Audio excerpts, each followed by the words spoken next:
नमस्कार, मैं निशी भाटिया और आप देख रहे हैं एएमबी नेटवर्क। उत्तराखंड में लंबे अरसे से चली आ रही भू कानून की मांग अब इस मोड़ पर आकर अटक गई है कि लोग सड़कों पर उतरकर अपने राज्य की भूमि को बचाने के लिए सरकार से भू कानून की मांग कर रहे हैं।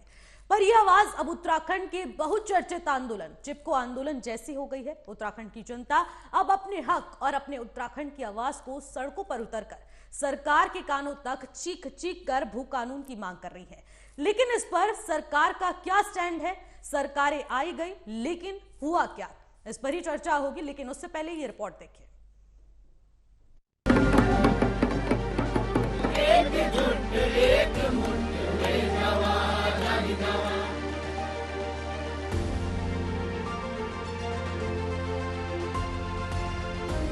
उत्तराखंड में लंबे अरसे से चली आ रही भू कानून की मांग अब इस मोड़ पर आकर अटक गई है कि लोग सड़कों पर उतरकर अपने राज्य की भूमि को बचाने के लिए सरकार से भू कानून की मांग कर रहे हैं। पर यह आवाज अब उत्तराखंड के बहुचर्चित आंदोलन चिपको आंदोलन जैसी हो गई है। उत्तराखंड की जनता अब अपने हक और अपने उत्तराखंड की आवाज को सड़कों पर उतरकर सरकार के कानों तक चीख चीख कर भू कानून की मांग कर रही है। जमीन खरीदने को लेकर लोगों के प्रदर्शन के बाद सीएम पुष्कर सिंह धामी ने एक्शन प्लान बनाया है। सीएम धामी सरकार भू कानून में जरूरी संशोधन कर सकती है।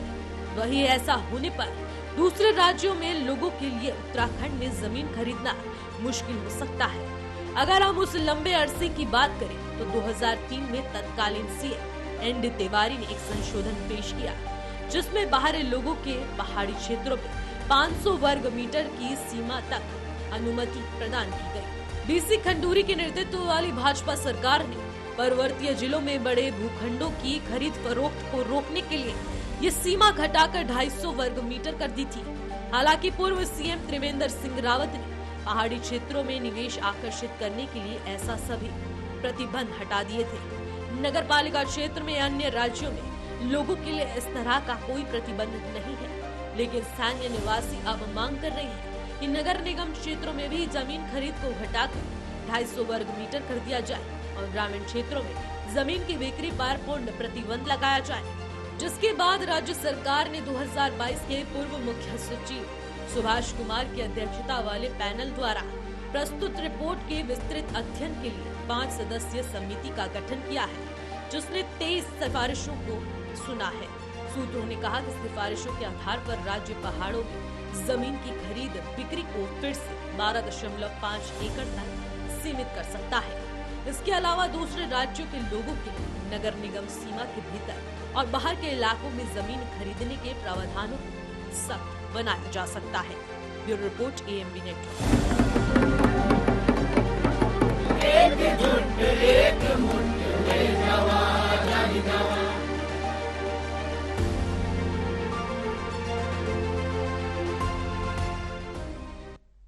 उत्तराखंड मांगे भू कानून, ये आवाज आपने एक बार नहीं तमाम बार सुनी होगी और हजारों करोड़ों बार यही आवाज अब सड़कों पर भी गूंजती सुनाई देती है। लेकिन सरकार के कानों तक ये आवाज क्यों नहीं जाती, ये अपने आप में बहुत बड़ा सवाल है। ऐसे तमाम सवाल लगातार उत्पन्न रहते हैं और इसी बीच जो उत्तराखंड की जनता है वो भू कानून की मांग कर रही है। हिमाचल की तर्ज पर उत्तराखंड में भी भू कानून होना चाहिए और इस सख्त कानून की मांग को लेकर अब उत्तराखंड की जनता सड़कों पर उतर आई है, क्योंकि उत्तराखंड की जनता अब अपने हक के लिए, अपनी सीमा के लिए, अपने भविष्य के लिए चिंता कर रही है। क्योंकि उत्तराखंड की भौगोलिक स्थिति की बात की जाए तो अब स्थिति कुछ और ही नजर आ रही है, लेकिन इस पर सरकार का क्या स्टैंड है, इसको लेकर भी चर्चा की जाएगी। और इसी पर चर्चा के लिए हमारे साथ कुछ मेहमान भी जुड़ने वाले हैं। चलिए आपका परिचय करवा देते हैं। हमारे साथ बीजेपी प्रवक्ता रविंद्र बाल्मीकि जी जुड़ चुके हैं और कांग्रेस प्रवक्ता शीशपाल सिंह भी जुड़ चुके हैं। आप दोनों मेहमानों का बहुत बहुत स्वागत है हमारे चैनल में। रविंद्र जी, जिस तरीके से सरकार लगातार स्टैंड तो लेती है, लेकिन भू कानून को लेकर क्या स्टैंड ले रही है बीजेपी सरकार? देखिए निशी जी, पहले तो मैं ये कह दूं कि जिस प्रकार माननीय मुख्यमंत्री ने मूल निवास को लेके अपनी इस प्रदेश के प्रति और यहाँ के लोगों के प्रति एक अपनी भूमिका बताई है कि हम किसी भी जन भावना से जुड़े मुद्दे को तुरंत उसको निवारण करने का प्रयास करते हैं। इसी के दिशा में जिस प्रकार से मूल निवास को अब सभी विभागों में, सभी योजनाओं में स्थायी निवास प्रमाण पत्र की जगह मूल निवास को प्राथमिकता मिलेगी, वही एक आधार होगा यहाँ के किसी भी ऐसे सरकारी डॉक्यूमेंटेशन के लिए।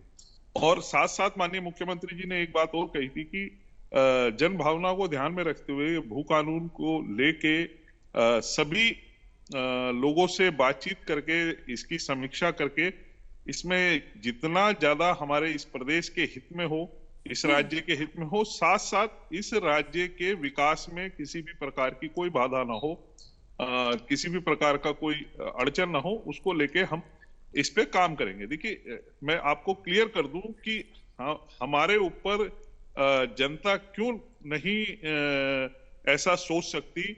हम ही वो थे जिन्होंने नैनीताल में एक लंबे समय से कब्जा करी हुई जमीन को खाली कराया था, जो बरसों बरस से वह लोग कब्जा करे बैठे थे। देहरादून क्षेत्र में एक लंबे समय से एक बहुत बड़ा एरिया नवाब हाउस जिसे कहा जाता था, उसे खाली कराया। वनफूलपुरा जो एक एरिया हल्द्वानी में था रेलवे की भूमि का, उसको जिस प्रकार से हाई कोर्ट ने जब खाली कराने को कहा, तो उस पे कुछ राजनीतिक दल, मैं कुछ एक का ही नाम लूंगा, उन्होंने उसके बचाव में जिस प्रकार से आए थे। तो मैं थोड़ा सा अभी भी इस पे कंफ्यूज हूं कि क्योंकि मैं अभी 2-3 दिन पहले एक चर्चा में था इसी विषय की चर्चा पे, तो उन्होंने वनफूलपुरा के लोगों के लिए तो मौलिक अधिकार बता दिया, लेकिन जब मैंने उनसे कहा भाई ठीक है, मौलिक अधिकार अगर उनका है तो आप कैसे कहेंगे कि और अन्य का मौलिक अधिकार नहीं है? तो इसको लेके जिस प्रकार से एक भ्रम की स्थिति विपक्षी दल बनाना चाहते हैं, मुझे लगता है कि वह नहीं बननी चाहिए। जन भावनाओं को ध्यान रखते हुए अपने प्रदेश की संस्कृति, संस्कार, यहाँ के लोगों का रोजगार किसी भी प्रकार से प्रभावित ना हो, ऐसे में सरकार संकल्पबद्ध है। माननीय धामी जी जैसा भी कानून होगा सख्त से सख्त इस प्रदेश के हित के लिए वे जरूर लागू करेंगे।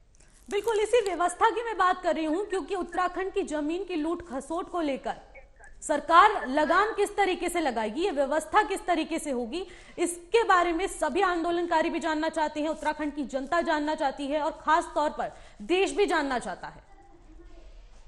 देखिए निशी जी, मैं ये कह रहा हूं कि लूट यहाँ पे एक लंबे समय से जारी थी। आपने देखा होगा जिस प्रकार से लेकिन आप जानते हैं रविंद्र जी की राज्य का गठन ही आपकी सरकार के साथ हुआ है और लंबे अरसे से आपकी सरकार अब उत्तराखंड पर राज करती आई है।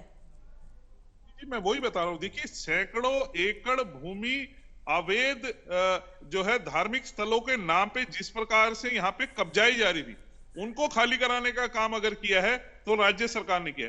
यहाँ पे मैंने वनफूलपुरा का बार बार जिक्र क्यों कर रहा हूँ, एक बहुत बड़ी जमीन है, भूमि है, जिससे हल्द्वानी का एक रेलवे स्टेशन का सौंदर्यीकरण रुका हुआ है, उसको लेके विपक्ष के दल एकदम खड़े हो जाते हैं जैसे वहां ऐसे कब्जाधारियों को। तो मैं तमाम ऐसे लोगों को, चाहे वो कब्जाधारी हो, चाहे वो गलत नियत से यहाँ पे जमीन को खुर्द-बुर्द करने वाले हो, ऐसे लोगों पे सभी पे कार्रवाई होनी चाहिए। इसी की एक प्रस्तुति माननीय मुख्यमंत्री ने धर्मांतरण कानून को लेकर आए थे, क्योंकि मुझे आज भी याद है मई जून में उत्तरकाशी में एक मामला हुआ था, तब विपक्ष की भूमिका क्या थी।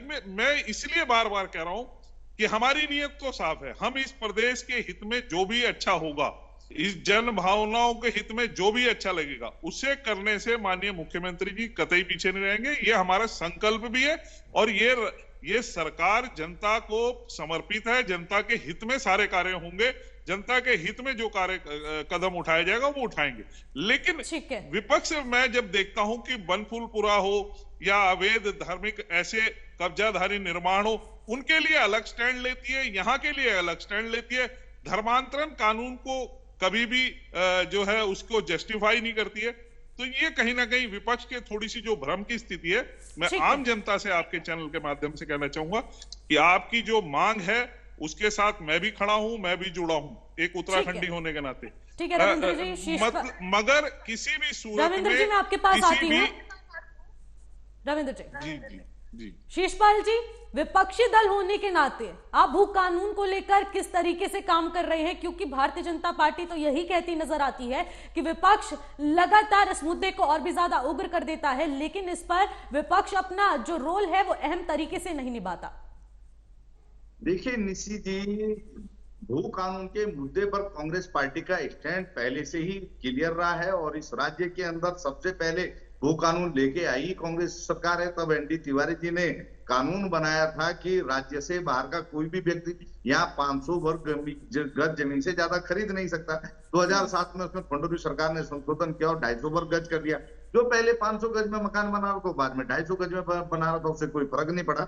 लेकिन ये किस तरीके से राज्य के जमीनों को बचाने पे गंभीर है भाजपा, इसका मैं एक उदाहरण आपको दूंगा। 2018 में त्रिवेंद्र रावत जी की सरकार जो है उत्तराखंड भूमि अधिनियम में जो है संशोधन लेके आई और उस संशोधन से यहाँ की जमीनों की लूट की खुली छूट जो है उन्होंने बाहरी लोगों को दे दी कि उद्योग के नाम पर आप जो है कितनी भी जमीन ले, क्योंकि यहाँ जो किसान की परिभाषा है निशी जी, वो 260 नाली या 12.5 एकड़ जमीन रख सकता है, लेकिन उसको भी आपने जो है अतिक्रमित कर दिया और ये मतलब सीमाहीन हो गया कि आप कितनी भी जमीन यहाँ पर ले। इसी के कारण आज ये विरोध हो रहा है। अब ये किस तरीके से राज्य की जमीनों को बचाते हैं, आपको पता होगा ही प्रदेश भाजपा कार्यालय के लिए रिंग रोड में जो है जमीन खरीदी गई देहरादून में। वो जमीन जो है टी स्टेट की जमीन जो खरीदी ही नहीं जा सकती, भाई उसका उद्घाटन इनके राष्ट्रीय अध्यक्ष ने किया और जब हो हल्ला हुआ तब जाकर के जो है आप कह रहे हैं कि हम अब इस पे विचार करेंगे। तो वहां पर इनकी आड़ में भू माफियाओं ने जो है सैकड़ों एकड़ जमीन जो है खुर्द-बुर्द कर दी। कोटद्वार में वक्फ बोर्ड की जमीन कब्जा करके इनका कार्यालय बन रहा है। तो ये जो खुद जो है भूमि कब्जाने पे लगे हुए हैं, तो ये किस तरीके से यार राज्य की भूमि बचा रहे हैं। बात हो रही है भू कानून पे, ये उदाहरण पता नहीं कहां की बातें कर रहे हैं। जिस विषय पे ये बोल रहे हैं उस पर भी तमाम डिबेटें हुई है और आगे जब निशी जी आप चाहेंगे डिबेट रख लेना, उस विषय पे भी हम बात कर लेंगे। लेकिन क्योंकि मुद्दा भू कानून और मूल निवास से ना भटके, इसलिए मैं विषय से बाहर नहीं जाऊंगा, क्योंकि ये जन भावना का मुद्दा है।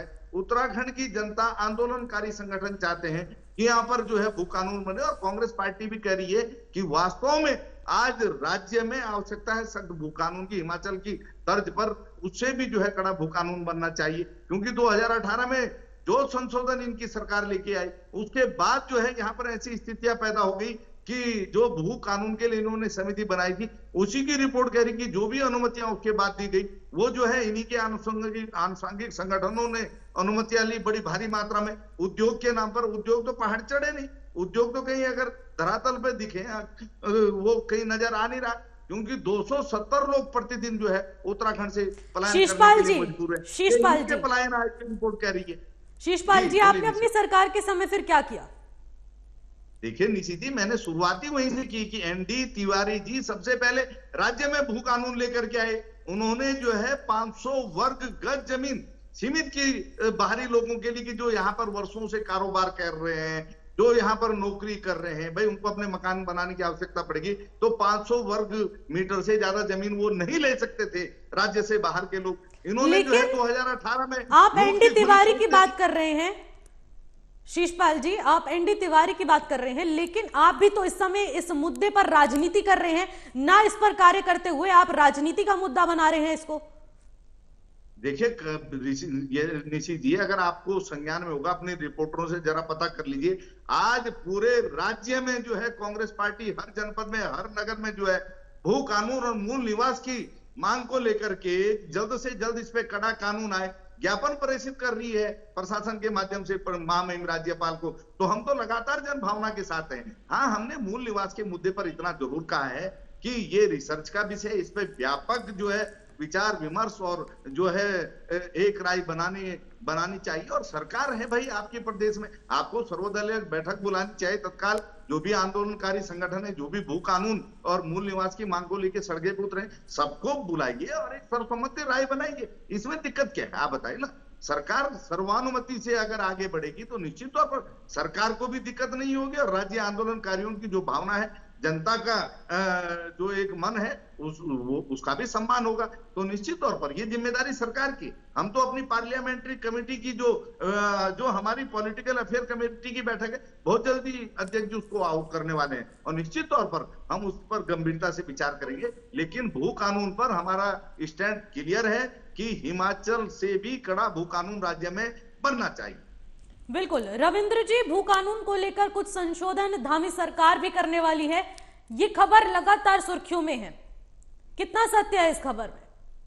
देखिए निशी जी, मैंने पहले ही कहा, माननीय मुख्यमंत्री जी ने ही अपने बयान में जब मूल निवास को ही उन्होंने यहाँ के सभी विभागों में उसको लेके प्रामाणिकता दे दी कि वही रहेगा, तो उसी समय माननीय मुख्यमंत्री ने कहा था कि हमें इस भू कानून के लेके आगे भी अगर कोई सख्त इसमें कुछ कानूनन बनाने पड़े, बदलाव करने पड़े, तो हम इससे हिचकेंगे नहीं और हम इसमें करेंगे इसकी समीक्षा करके। लेकिन निशी जी, मैं फिर वही बात कहूंगा, ये डबल स्टैंडर्ड कांग्रेस क्या करती है।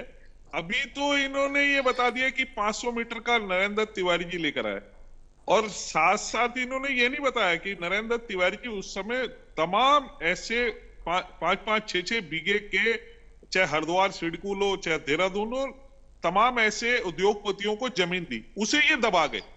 ये जहां इसको ये डैमेज करना चाहते हैं वह जनता सब समझ रही है कांग्रेस को।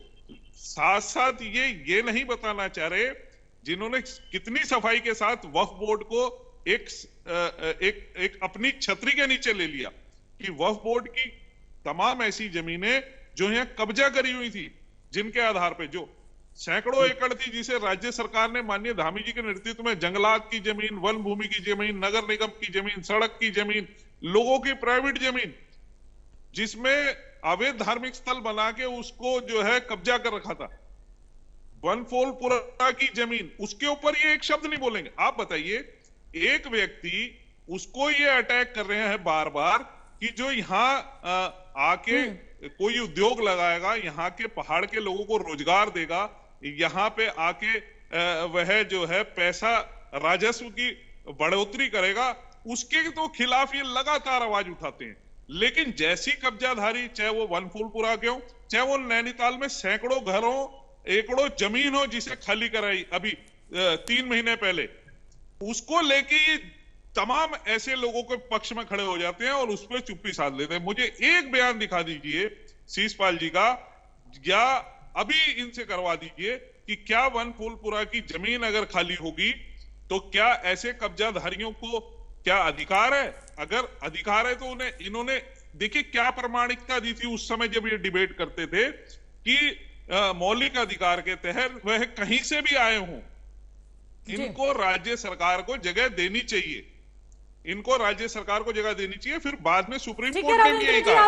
आपके ही सवाल का जवाब शीशपाल जी देना चाहते हैं। जी शीशपाल जी। देखिए निशित जी, मैं पहले कह चुका हूं कि आप आज भू कानून पर डिबेट रख रहे हैं, भाजपा के प्रवक्ता जो है वन भूलपुरा पर डिबेट चाहते हैं, तो भाई उसी पे बात कर लेते हैं। वन भूलपुरा को जो मुद्दा है, वहां पर कांग्रेस पार्टी का स्टैंड ये था कि जो लोग 50-60 सालों से और आजादी के बाद से वहां पे रह रहे हैं, आप बताइए उनकी व्यवस्था किए बिना आप उनको कैसे निष्कासित कर सकते हैं? और आज भी ये बात यहाँ भी हो रही है कि देहरादून, हरिद्वार, उधम सिंह नगर में जो लोग पीढ़ियों से रह रहे हैं, आप बताइए ना, उनके अधिकारों का संरक्षण करने की जिम्मेदारी किसी की है? इसीलिए हमने कहा कि व्यापक विचार विमर्श की आवश्यकता है और हमें अतिक्रमण रोकना सरकार का काम है। भाई आपकी प्रचंड बहुमत की सरकार है, आपको अगर ठीक है एक एक करके आप जवाब दीजिए, एक एक करके कीजिए, लेकिन आप द्वेष भावना से पक्षपातपूर्ण तरीके से अगर कार्रवाई करेंगे तो निश्चित तौर पर जो है उसका विरोध होगा। लेकिन भाजपा क्योंकि अपने ध्रुवीकरण के एजेंडे के बिना एक कदम नहीं चल सकती, इनको तो हवा, खाद, पानी जो है ऊर्जा वहीं से मिलती है, तो ये बार बार जो है विषय को वहां पर लेकर आ जाते हैं। भाई आप माई बाप हैं इस प्रदेश के, इस राज्य में लॉ एंड ऑर्डर मेंटेन करना आपका काम है, इस राज्य के अंदर अवैध अतिक्रमण को रोकना आपका काम है। लेकिन ये छूट नहीं है आपको कि आप टी स्टेट की जमीन को जो है कब्जा कर ले। आप देखिए देहरादून में सबसे बड़ा भूमि फर्जीवाड़ा हुआ और अभी तक किसी बड़े अधिकारी की, इनके बड़े जो लोग उसमें संलिप्त उनके ऊपर कोई कार्रवाई नहीं हुई। हाँ, छोटे छोटे लोगों को देखिए, मुद्दा भू कानून का है, भटक कर और अन्य मुद्दों पर डिबेट ना कीजिए, उसके लिए मैं अलग एक मुद्दा बनाऊंगी और उस पर भी आप लोगों को जोड़ूंगी। अभी मुद्दा हमारा भू कानून का है। हाँ, तो वही तो कह रहा हूं ना ये जी, तो भू कानून के मुद्दे पर इनकी सरकार है, इनको अपना स्टैंड क्लियर करना चाहिए। समिति बना करके जो खेल खेल रहे हैं, जो जनता को गुमराह करने का प्रयास करेंगे, वो खेल अब नहीं चलेगा। ये सरकार में ही तत्काल सर्वदलीय बैठक बुलाए, आप उन सामाजिक संगठनों को भी उसमें आमंत्रित करें जो ये मांग उठा रहे हैं, और ये एक कड़ा बिल लेकर के विधानसभा में आए। भाई, आपको रोक कौन रहा है? ये बिल लेकर के तो आए, सरकार अपना स्टैंड तो क्लियर करे कि ये जनभावना के साथ है कि नहीं है। हाँ, बात इधर उधर की करेंगे, बात जो है ये घुमाने की करेंगे। ठीक है शिषपाल जी, ठीक है, ठीक है रविंद्र जी, अब मैं आपसे एक सवाल, बहुत ही महत्वपूर्ण सवाल है। भू कानून को लेकर एक सख्त कानून की मांग अब उत्तराखंड का एक शख्स कर रहा है, लेकिन जिस तरीके से आंकड़े निकलकर सामने आ रहे हैं, मैं अब आंकड़ों पे बात करना चाहूंगी। 63% सिर्फ जंगल जमीन है, इसके अलावा 5% अयोग्य है, और इसके अलावा 14% जो जमीन है वो कृषि भूमि है। तो आप समझ सकते हैं कितनी सीमित जो जमीन है वो उत्तराखंड की जनता के पास है। अगर आगे आने वाली पीढ़ियों के पास वही जमीन नहीं बचेगी तो आगे आने वाली पीढ़ी तो भूमिहीन हो जाएगी। तो भविष्य के लिए भू कानून पर सख्त कानून कब तक बनेगा? इतना समय बीत चुका है, 30 साल बीत चुके हैं उत्तराखंड को बने, अब ये कानून कब बनेगा? मूल निवास का मुद्दा सबसे चरम पर है, अब भू कानून का मुद्दा इतना चरम पर है। युवा बेरोजगारी तो हम उसको एक साइड ही रखते हैं, लेकिन भू कानून पर सख्त कानून भारतीय जनता पार्टी कब बनाएगी? देखिए निशी जी, मैं बार बार कह रहा हूं कि माननीय मुख्यमंत्री जी ने भी कहा, और मैं आपके चैनल के माध्यम से आगे की बात कर रहे हैं, लेकिन इस पर अब सरकार का एक प्रॉपर स्टैंड कब निकलकर सामने आएगा? जब पूरी तरीके से आश्वासन नहीं दिया जाएगा और कानून ही बनाया जाएगा, वो दिन कब देखने को मिलेगा? देखिए, आश्वासन नहीं है, जनता भी इस बात को समझती है। तो फिर आंदोलन क्यों? देखिए, आंदोलन, लोकतंत्र में आंदोलन जो है लोकतंत्र की मजबूती का साधन है, और मैं उन्हीं सभी सम्मानित आंदोलनकारियों का भी सम्मान करता हूं कि रविंद्र जी, जब तक जनता की मांग पूरी नहीं होती तब तक आंदोलन जारी रहता है, ये भी आपको पता है। देखिए, और इसीलिए ये आंदोलन किए जाते हैं, प्रदर्शन किए जाते हैं कि सरकार के कानों तक वो आवाज पहुंचाई जाए, अपनी मांगे सुनाई जाए, जो जनता की मूल समस्या होती है। जन भावना का ध्यान रखते हुए, जन भावना का सम्मान करते हुए, मैंने पहले भी कहा, ये सरकार जनता को समर्पित है। सरकार हमेशा किसी की भी हो, कम से कम हम अपनी को मानते हैं। ये जनता के हित में सरकार फैसले लेती है तो इतनी देरी क्यों? निशी जी, बिल्कुल जनता की आवाज को जिस प्रकार से मूल निवास के लिए एकदम स्टैंड लिया गया, एक कानून के लिए उसको लेके माननीय मुख्यमंत्री कह चुके हैं, और मैं भी कह रहा हूं इस चैनल के माध्यम से, लगातार कह रहे हैं। आप किसी भी भारतीय जनता पार्टी के व्यक्ति से आप बात कर लीजिए, किसी भी नेता से बात कर लिए, किसी भी मंत्री से बात कर लिए, वो बिल्कुल इसके पक्ष में है कि जल्द से जल्द इसके ऊपर एक ऐसा कानून है जो यहां के लोगों के हित में हो, और साथ साथ यहां की बढ़ती प्रोग्रेस के लिए। देखिए, यहां पे साथ साथ इंडस्ट्री भी आनी चाहिए, साथ साथ यहां पे ऐसे व्यापार भी आना चाहिए जो यहां के लोगों को रोजगार को बढ़ाए। उनके हित का ख्याल रखते हुए ऐसे कानून का आना बहुत जरूरी है, और इसके पक्ष में हम भी है, भारतीय जनता पार्टी इसके पक्ष में। और इस जन आंदोलन, जो भी लोग इसके सम्मानित जनता जो है इसको लेके अपनी आवाज बुलंद करती है, वो कहीं ना कहीं लोकतंत्र के दायरे में उसका सम्मान है।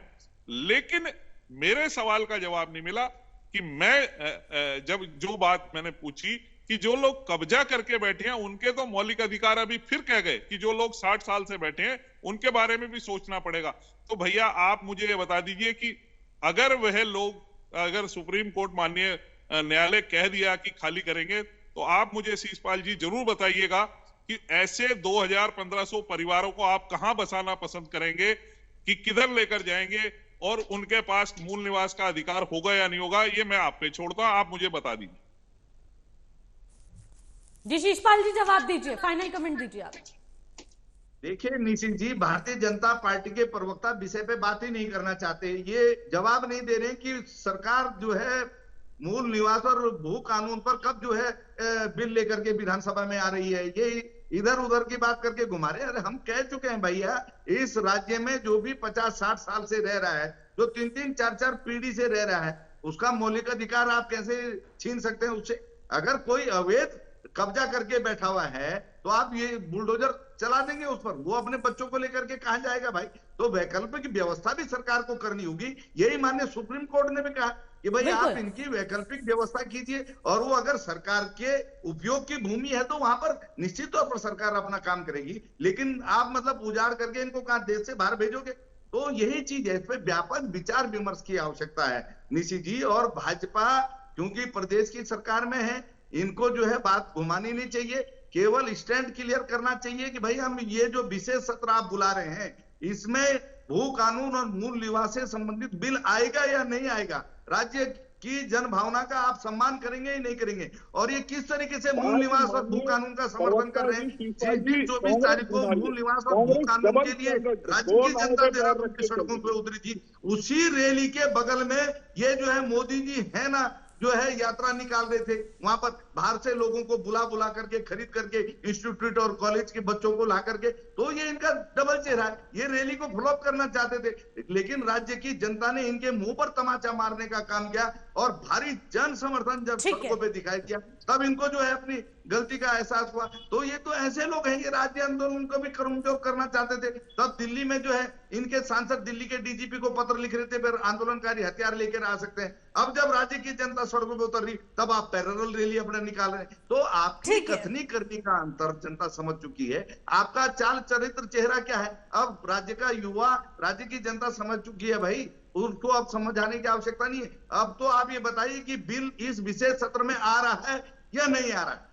बिल्कुल, इसी सवाल का जवाब मैं भी चाहूंगी। फाइनल कमेंट 10 सेकंड है रविंद्र जी आपके पास, इस पूरी बात का जवाब दीजिए 10 सेकंड के अंदर।